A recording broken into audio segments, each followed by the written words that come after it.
बहुत समय पहले भारत के एक नगर में एक राजा राज्य करता था। वह बहुत अनुशासन प्रिय राजा था। उसके राज्य करने का तरीका ऐसा था कि राज्य के किसी भी व्यक्ति की उसके खिलाफ षड्यंत्र करने की हिम्मत नहीं होती थी। उस राजा के 3 बेटे थे, सोमदत्त, वीरदत्त और कमलदत्त। जब राजा की मृत्यु हुई तब उसका सबसे बड़ा बेटा सोमदत्त राजा बना। सोमदत्त स्वभाव से दयालु था, जिसके कारण उसने अपने पिता के बने बनाए नियमों में परिवर्तन करके उन्हें सरल बना दिया था। उसकी इसी बात का फायदा उठाकर कुछ चालाक दरबारी अपनी मनमानी करने लगे और राजा के खिलाफ षड्यंत्र की योजना बनाने लगे। राजा के महल में एक नौकर था। उसने राजा को इस बारे में बताया, लेकिन राजा ने उसकी बातों पर ध्यान नहीं दिया। एक दिन चालाक दरबारियों ने राजमहल के रसोइयों के साथ मिलकर राजा के खाने में जहर मिला दिया। राजा की तबीयत बिगड़ने पर चिकित्सक को बुलाया गया। चालाक दरबारियों ने सोने की मुहरें देकर उसे अपनी तरफ मिला लिया। अब चिकित्सक बिना इलाज किए वहां से चला गया। ऐसे में राजा की मृत्यु हो गई। अब सोमदत्त की जगह वीरदत्त को राजा बनाया गया। चालाक दरबारियों की यह योजना सफल होने के कारण राज्य के बहुत से दरबारी, मंत्री, सेनापति आदि भी अपनी मनमानी करने लगे। यह सभी लोग वीरदत्त के लिए बहुत बड़ी समस्या बन गए थे। यह लोग मिलकर कभी भी वीरदत्त के खिलाफ षड्यंत्र बनाकर उसके बड़े भाई सोमदत्त की तरह उसे भी षड्यंत्र का शिकार बना सकते थे। वीरदत्त बहुत परेशान रहने लगा। उसे इस समस्या का कोई हल नहीं मिल रहा था। महल में रहने वाले उसी नौकर ने, जिसने सोमदत्त को षड्यंत्र के बारे में बताया था, जब वीरदत्त को परेशान देखा तो उसने उससे कहा, महाराज, यदि आप कहें तो मैं आपको इस समस्या का समाधान बता सकता हूँ। वीरदत्त ने अपने इस नौकर की बातों पर कोई भी ध्यान नहीं दिया और उस नौकर से कहा, जब मैं और मेरे खास गुप्तचर इस समस्या का कोई हल नहीं सोच पा रहे हैं तो तुम तो एक नौकर हो। इतनी बात कहकर राजा अपने दरबार में चला गया। वीरदत्त ने कुछ कठोर नियम व कानून भी बनाए, लेकिन कुछ फायदा नहीं हुआ, बल्कि दरबारी, मंत्री, सेनापति आदि राजा द्वारा बनाए गए कठोर नियमों की वजह से उससे चिढ़ने लगे, क्योंकि वह कठोर नियम उन्हें राज्य में उनकी मनमानी करने से रोकने के लिए बनाए गए थे। कुछ ही दिनों में वीरदत्त के सेनापति ने राजा के कुछ खास गुप्तचरों से मिलकर एक षड्यंत्र बनाया। एक दिन सेनापति राजा को लेकर शिकार करने जंगल में गया। वहां शिकार करते समय राजा को जंगल में ऐसी जगह अकेले छोड़ दिया गया जहां खूंखार जंगली लोग रहते थे। जंगली लोगों ने राजा को अकेला देखकर हमला कर दिया और उसे मार डाला। अब वीरदत्त की जगह उसके छोटे भाई कमलदत्त को राजा बनाया गया।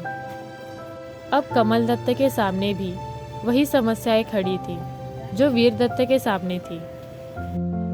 राजमहल के अधिकतर कर्मचारी अपनी मनमानी में लग गए। कमलदत्त हमेशा षड्यंत्रकारियों से बचाव और कुशलतापूर्वक राज्य को चलाने के उपाय सोचता रहता था। अब तो वह राजमहल के किसी भी बड़े कर्मचारी पर विश्वास नहीं कर सकता था। राजा यदि अपने इन बड़े दरबारियों पर कुछ कठोर कार्यवाही करता तो यह दरबारी राजा के खिलाफ षड्यंत्र करके उसका जीवन ही समाप्त कर देते थे।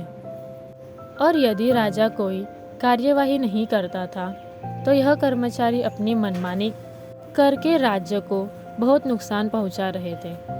अपनी इस समस्या के चलते कमलदत्त को यह लगने लगा था कि शायद इस समस्या का कोई समाधान नहीं है और अब उसे समस्याओं के साथ ऐसे ही राज्य करना होगा। उसने इस बड़ी समस्या के समाधान को अब अपने भाग्य पर छोड़ दिया था। राजमहल में रहने वाला वही नौकर कमलदत्त की इस परेशानी को देखकर उसके पास गया और बोला, महाराज, यदि आप आज्ञा दें तो मैं आपकी इस समस्या का उचित समाधान बता सकता हूँ। राजा ने उस नौकर की तरफ देखा और कहा, जब पूरा राजपरिवार इस समस्या का हल नहीं खोज पा रहा है तो तुम तो एक नौकर होकर क्या समाधान दे सकते हो। तभी राजा के पास खड़ी रानी ने राजा से कहा, महाराज, मुझे लगता है कि एक बार इस नौकर की बात सुन लेने में कोई भी नुकसान नहीं है। क्या पता यह कुछ ऐसा बता दे जो हमारे काम आ जाए। तभी राजा ने नौकर से कहा, बताओ तुम क्या बताना चाहते हो। तभी नौकर बोला, महाराज, इस समस्या का समाधान बहुत सरल है। दरबारी राजा को इसलिए मार देते हैं क्योंकि राजा के मरने से उन्हें लाभ होता है। यदि कुछ ऐसा कर दिया जाए कि राजा पर संकट आने पर उन पर भी संकट आए तो इस समस्या का समाधान हो जाएगा। राजा को नौकर की यह बात अच्छी लगी। तब राजा बोला, ऐसा क्या किया जाए जिससे राजा पर आने वाला संकट षड्यंत्रकारियों के लिए भी संकट बन जाए। नौकर बोला, यदि आप यह घोषणा करवा दें कि जब भी इस राज्य के राजा की मृत्यु होगी तो उसकी चिता के साथ राज्य के सभी दरबारी, मंत्री तथा सेनापति, रसोइयों को जला दिया जाएगा। इसका परिणाम यह होगा कि आप जब तक चाहे तब तक राजा बने रह सकते हैं और उसके बाद आप अपने उत्तराधिकारी को राजा बना सकते हैं। यह षड्यंत्रकारी आपको कोई हानि नहीं पहुंचा पाएंगे। राजा को यह बात बहुत अच्छी लगी और उसने उसी दिन पूरे राज्य में यह घोषणा करवा दी। इस घोषणा को सुनकर सभी षड्यंत्रकारियों में खलबली मच गई। दूसरे ही दिन राजा ने कई ऐसे नियम बना दिए जिससे राज्य को कोई भी षड्यंत्रकारी नुकसान नहीं पहुंचा सके। अब तो राजा की समस्या का समाधान हो गया।